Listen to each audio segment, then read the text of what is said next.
Haydi.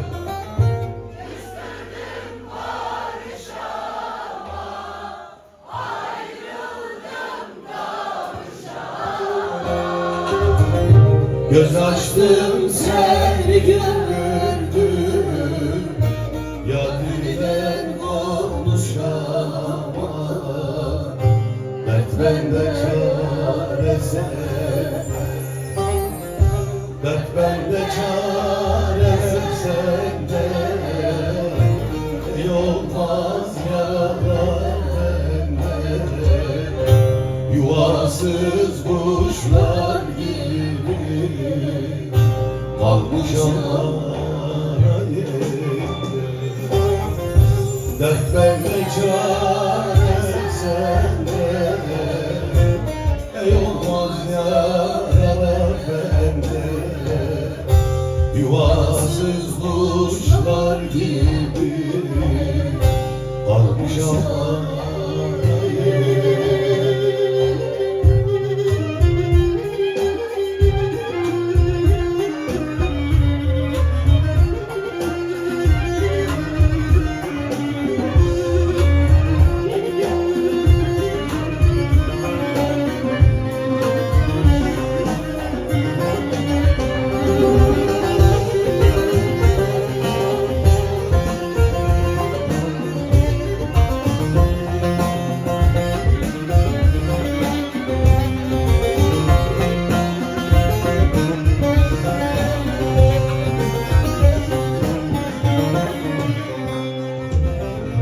Ben garip eşim garip, eşim yoldaşım garip.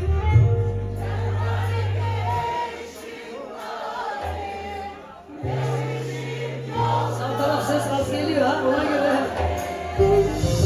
Öldüğüme gam yemem, mezarda taşım garip. Dert bende çare sende,